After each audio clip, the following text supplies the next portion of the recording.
Hey there, folks, family, and friends. Let's go on a little journey of repairing one of my dad's favorite vests.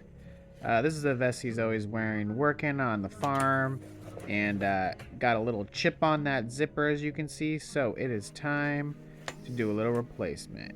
Yeah, so as you can see, a little metal tab came off of that zipper, so it is now unusable, and we're going to replace it. Here's a few reference shots just for me about how that zipper is constructed and laid in there. And here is testing that zipper placement, making sure we line up with those pockets, the collar, and that chest lining. We want to make sure that we have a nice line there. We're all good. Sweet.